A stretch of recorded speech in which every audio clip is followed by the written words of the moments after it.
Welcome back to the channel. Today we're going to talk about the myth of meritocracy.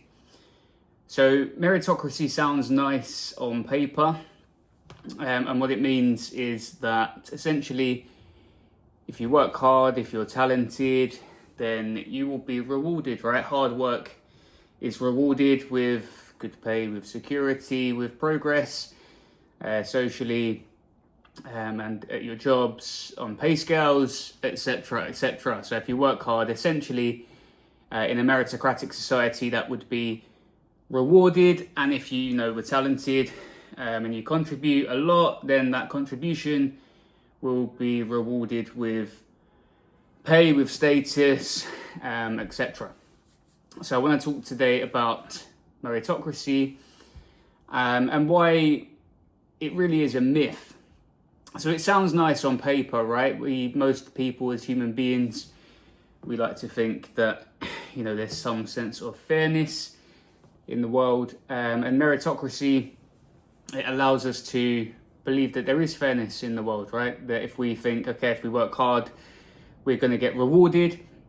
That allows us to keep our motivation. It allows us to view the world as somewhat of a fair place. But what the illusion of meritocracy does, it kind of pretends that we are fair whilst ignoring a lot of things and kind of sweeping them under the carpet at the same time. Meritocracy, guys, that would be great in theory. If we had a truly meritocratic society, no problem with that, right? Hard work gets rewarded, talent gets rewarded, fine. Okay, the problem is not meritocracy in its kind of absolute sense. Meritocracy is essentially fairness, and that would be great. But the problem is we do not live in a meritocratic society. A society would like us to think that we do, but we don't. Because we fail to consider, for example, the starting point of people. Okay, where are you starting in the race of life? This has an impact on how far you're going to get through in life. So that is not considered. Things like inheritance, things like family wealth and family ownership. These things aren't considered. Education status, education opportunities, private education, etc. These things are not talked about, not considered. And they need to be, and they would need to be if we had a truly meritocratic society. And that's something to maybe to work towards in the future. But for that to happen, we would need to have an equality of opportunity, which clearly we don't have at the moment in society. And to get a truly meritocratic society, it's fantasy, isn't it, really? But we can take steps to move towards a fairer society. But the illusion, the myth of the meritocratic society as it stands means that people feel like a moral failure. So if you are not doing very well, then it kind of puts the blame back onto the individual.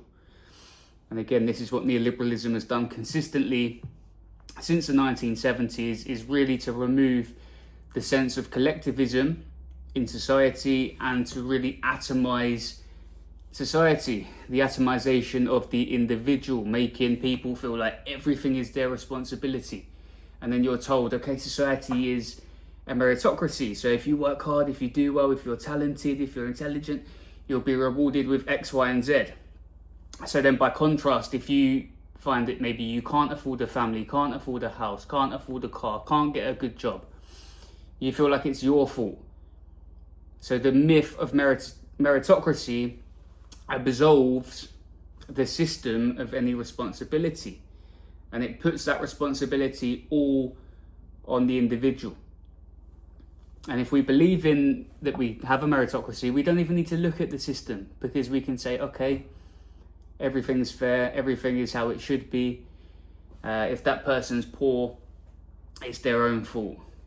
If that person's poor, it's because maybe they don't work hard enough, or maybe they're not talented enough.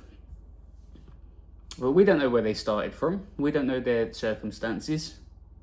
And in a true meritocracy, to have a true meritocracy, the minimum standard needs to be raised, whereby everybody has access to a high quality education, healthcare, housing, food security, etc. So guys, let me know what you think in the comments below. Do you believe in meritocracy? Do we have a meritocracy?